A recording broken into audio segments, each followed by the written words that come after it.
still a little bit windy. It's still so windy. I'm just going to see how we go.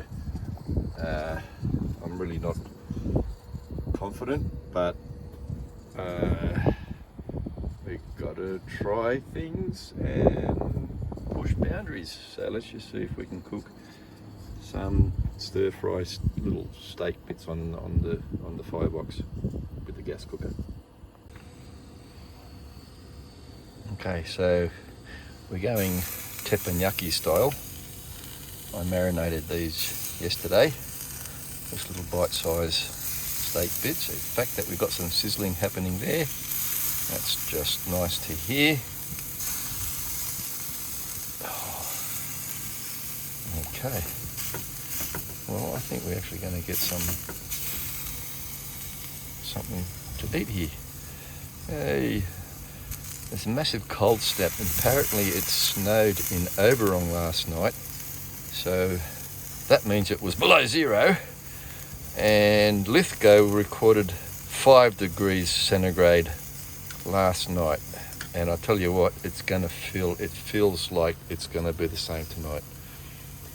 So cooking on gas on the back of the Troopy, a little bit of shelter from the doors. Diesel heater's going. I just lost all the internal heat by opening the doors, but it's just nice to know that I can jump back in there and yeah, warm myself up again.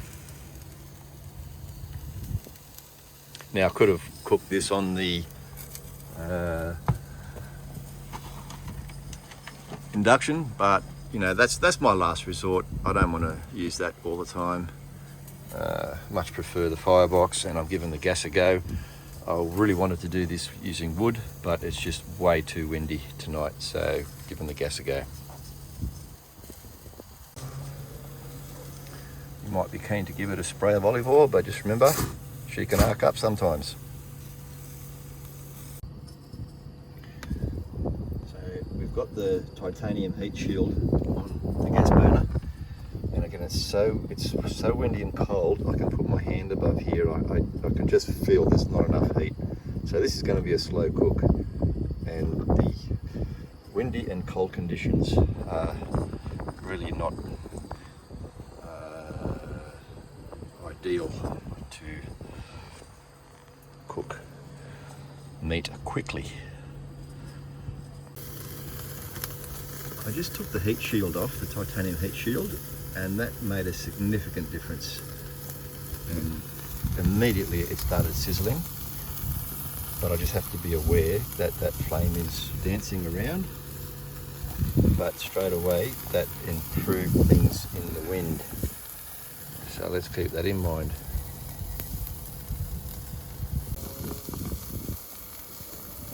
Yeah, that's a great tip. Definitely remove the heat shield when it's cold and windy to focus the heat. I don't know if you can hear that.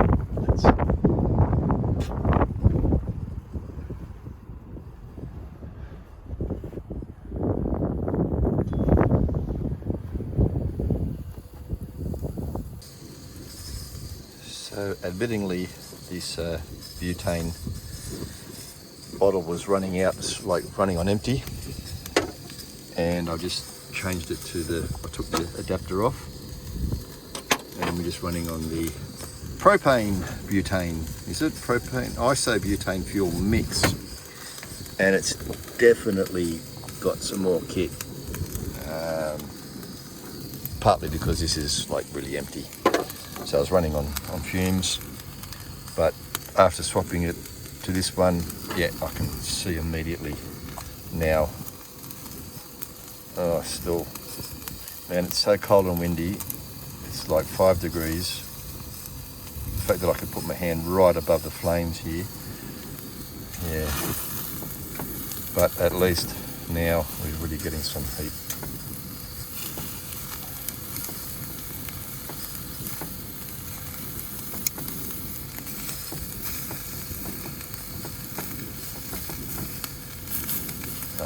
I like the heat shield because I just know that the gas isn't touching the food somehow. I don't know if that's mind over matter, but anyway,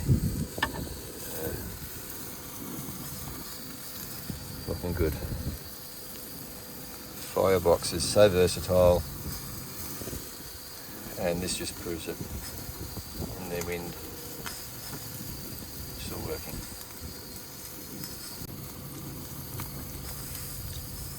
So the beauty about this also, it's not about doing one big cook-off, sitting down, and then your food gets cold.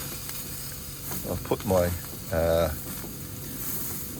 second batch of raw meat on here, and I'm just going to eat here. Hang on, what do we do? How do we do this? I don't even know. How do I turn the camera around?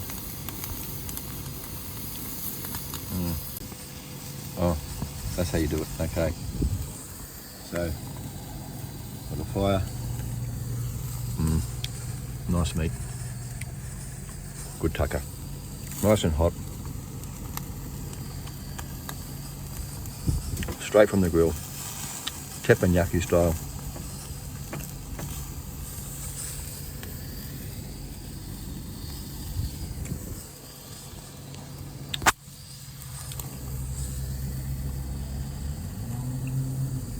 Oh, maybe. Oh, that's better.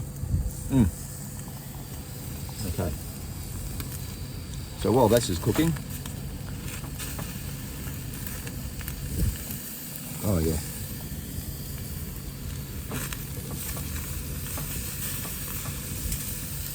New gas bottle made a big difference.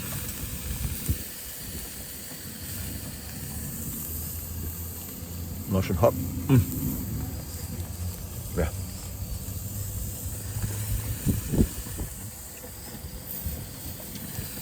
Hear it sizzling.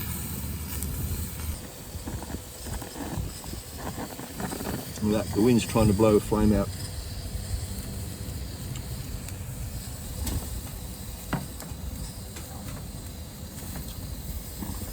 Gonna have to get a cooker windshield, a wind stopper. But even still, I'm not sure how that's going to be practical in some circumstances.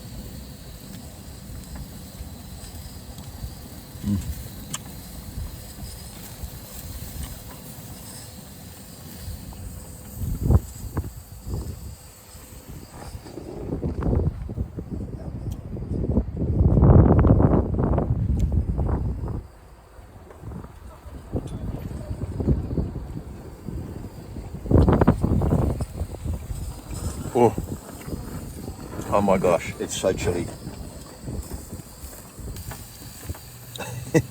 You know the funny thing, the diesel heater is by far one of my favourite modifications.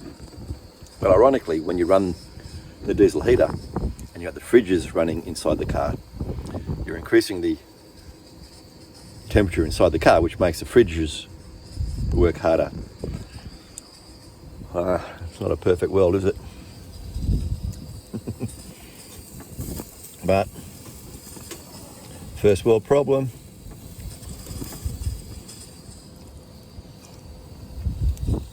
Beautiful, beautiful, hot steaks,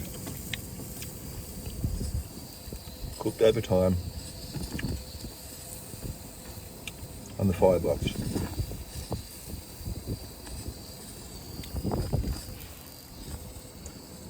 Even though it's windy, I fear not. Like, to turn this off is just a very quick quarter turn on the tap here. So there's no flare-ups. I'm not worried that anything's going to catch on fire on the back of the... Now let me turn this thing around again. Yeah, there's really no danger. So I'm cooking quite confidently on the back here on the tailgate. It's a front runner drop down table with the wooden cutting board, not a chopping board, cutting board, make that clear. But I really do like this design. I'm using it for now 4 years, very happy with it. I did cut out the panels here and added a splash plate and another cutout there for my SPF sun gear. So we got insect repellent insect repellent on this side.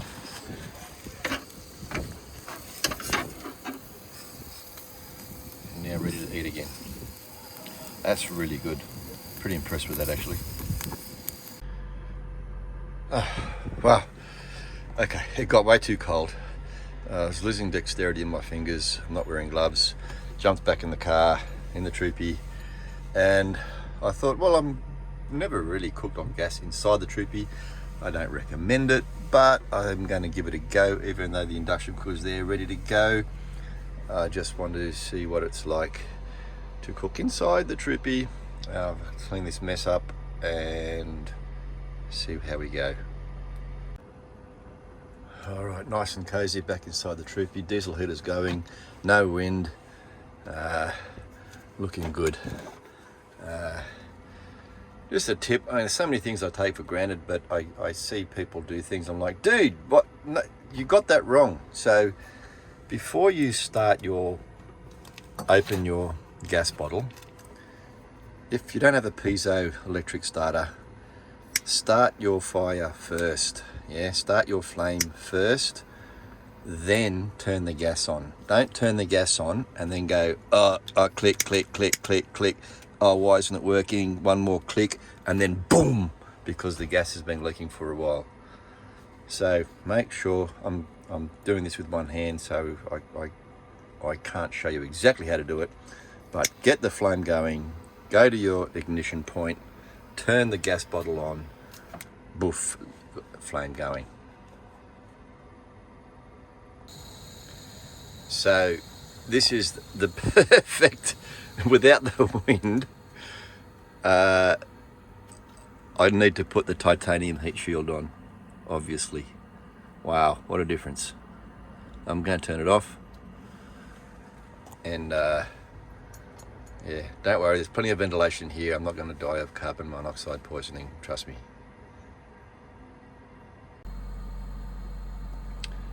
Yeah, that's amazing. That titanium heat shield just completely transforms the heat dissipation.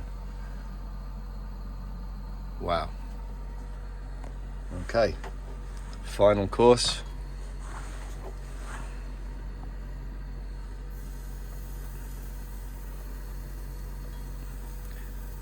And I guess that's one thing you got to put up with indoor cooking is the smell, but this smell is actually pretty good.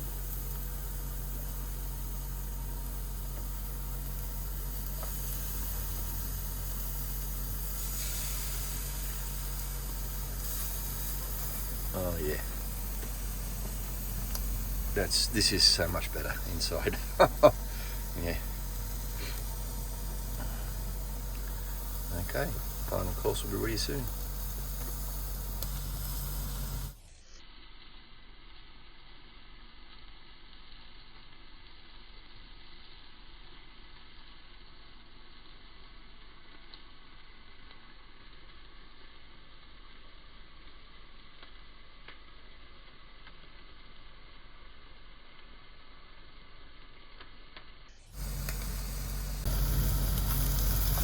Yeah, this is nearly done. Oh yeah, that's great. So besides making a little bit of smoke inside the car, which is going to go out the windows pretty quickly if I open them up, and the wind's going to just take it outside. Turn that down, if not off. And while I've got your attention, just a little thing about washing up and how do you clean your stuff up after cooking. So if you have an abundance of water, you can obviously take that stuff and just wash it underwater or go to a sink. But when you're preserving water, you know, I don't want to waste my tank water in the vehicle just with washing up. So what do? Well, one solution is obviously you can use your wipes. But if you start using these like left, right and center, you'll run out of kitchen towels pretty quickly too. And again, depending on where you are, you can easily put this on a fire if you're having a fire, so there's really no rubbish to worry about. I think that's a pretty good idea if the circumstances allow. But you've got to take a fair bit of paper towel with you, and that also takes up a lot of room. However, it is light, but if you use it like crazy, you're going to run out just as quick. So just be mindful. Do I waste water? Do I waste paper? Can I burn the paper? Because if I throw that into a bush now, it's going to attract animals, and because it's got the smells, and it's just, you just don't want to throw that out in the bush. And as far as, oh, let me have this. Oh, look at that. That is just, oh, yum. No, and it's staying warm because there's no wind. Yeah, right. And a lot of things like that plate, I'm not going to worry about washing that. I think that's still going to be okay. I might, when it cools down, just give it a wire brush. The oils and things can stay on there. That doesn't bother me. And that's my tucker for tonight, guys, on the Firebox with the gas, optional gas adapter. Real world stuff here. It's at the Lithgow 4-wheel drive classic Land Cruiser swap meet, and just finished a beautiful cook up. Very happy with how it all went. But man, I come across this mozzie. Look at the size of it. I don't know if it is a mozzie or not, but yeah, pretty impressive. So I've just fed myself a beautiful meat meal, and it occurred to me, of all the hundreds of videos I've watched of Troopies and all their interiors, I've never ever seen anyone cook inside their Troopy. Now, have you? Like, you see all the shots, all the videos of how beautiful it looks, all Instagram worthy, but are they actually livable? Like, who? Let me know in the comments if you've ever seen or share with me any other video of someone cooking inside their Troopy. And I'm going to show you a trick tomorrow morning, because this is in the evening and I'm about to go to shut eye.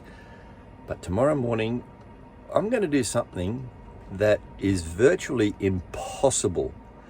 And again, I ask all you smart engineers, whoever, how it's possible.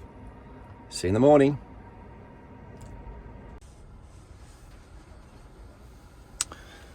And good morning.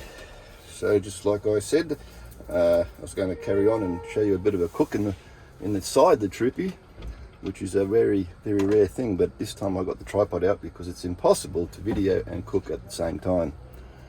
So remember, like I said, start first, then put the gas on.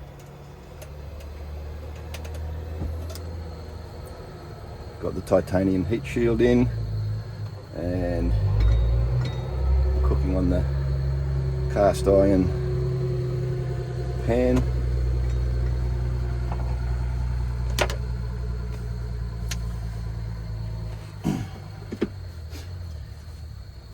Now I can turn my inverter on here, and I can now use the, what do you call it? Inverter? No, not inverter. Induction stove. That's it, induction stove. Now what gets me, and everyone I ask, induction only works on magnetic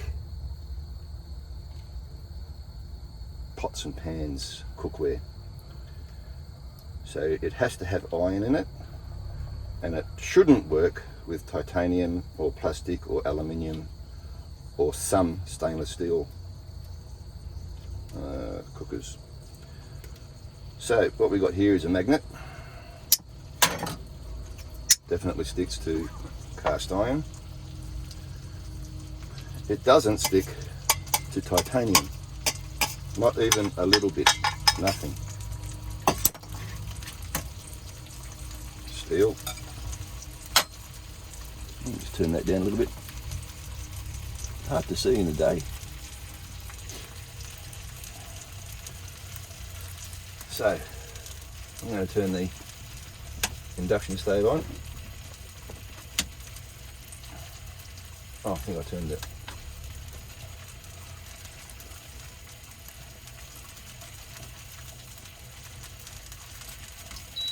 There you go. Alright, this is how I warm up my milk, typically, for coffee.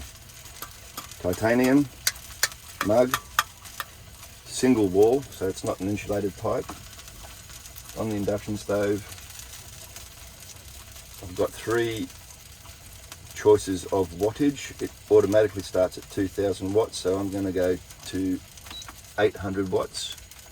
So 900, 1500 and 2000, so 900 watts start. Now there's no error code, there's no beeping or saying that something's wrong.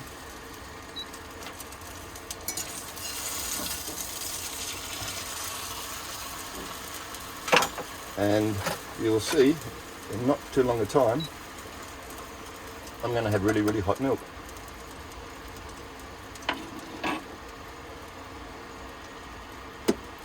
So if anyone can answer how an induction stove can work on titanium that has no iron whatsoever, it's 99.9% titanium and the other 1% I think is nickel or something else. There's no iron. I've even asked the manufacturers and they don't believe me, so I don't know.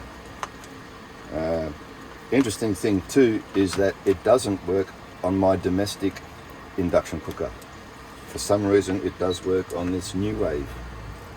I can't explain that. I tried my neighbour's induction cooker, the domestic one, and it would not work. Even a big titanium plate, it works on this one, but not on the domestic one. So put in the comments, guys, what are your thoughts about that? Oh, I'm going to cut this up. Yeah, scrambled eggs, I think. That's a bit easier.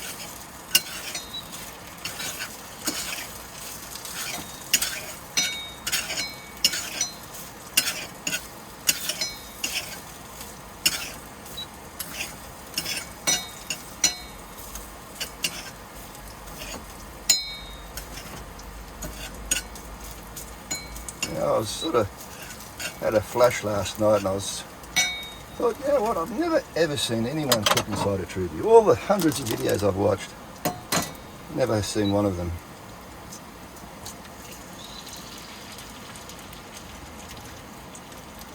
They all show their stuff, they all like, oh, look what I've got, look what I've got.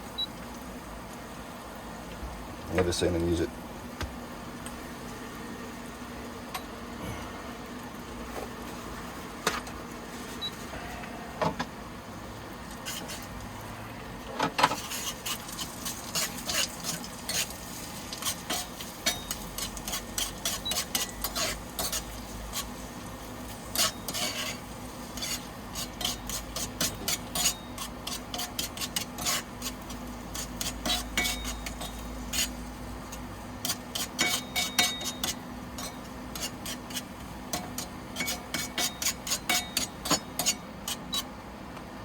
Pretty much.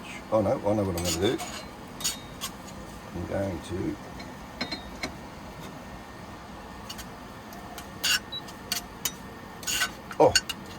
I've got cheese. Oh, here we go. Cheese. Oh, crikey, look at that. That's already boiling. Hopefully you can see in there. No, you can't, too dark. But that's it, that's boiling, piping hot. Oh, I'll turn it off, pause.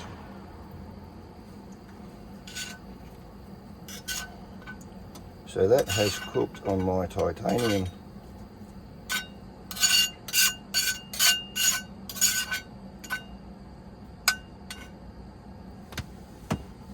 I'm going to do this. That. goes in here. Put that up there, getting a little bit of... Oh, did I turn that off? Oh, I did just then. Fire first, then light. Toast up that bread a little bit.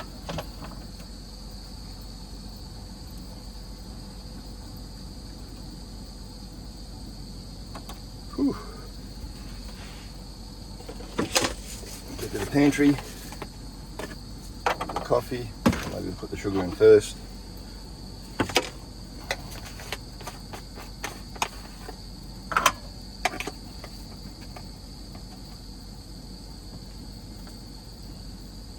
One sugar.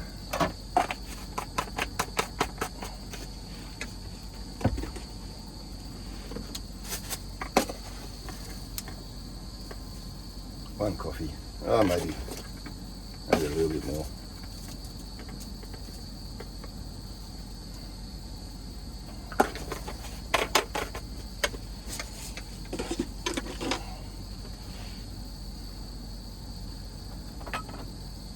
A little bit of water.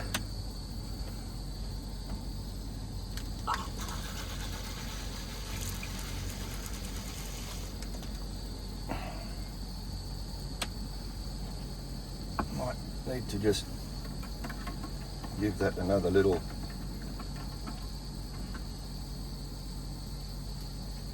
almost there. Start.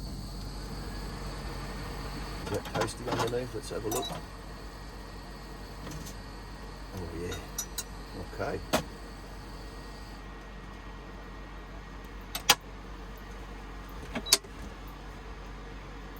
Oh.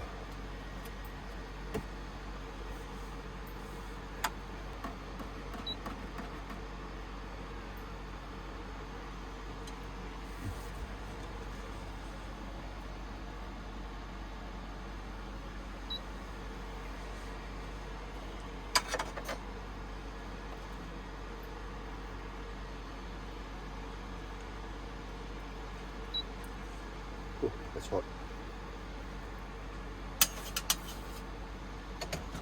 The other good thing with the glass sink lid, you put hot things on it and it acts as storage.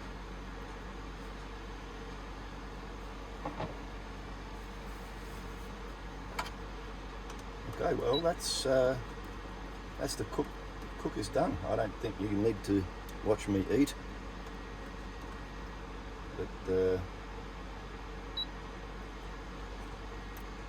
hot instant coffee on the induction stove using titanium. Go figure.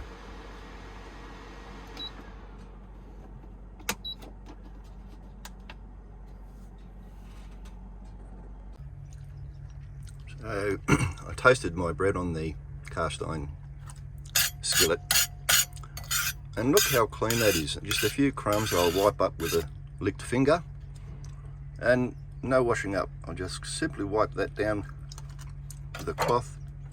Don't even need to use water. How good.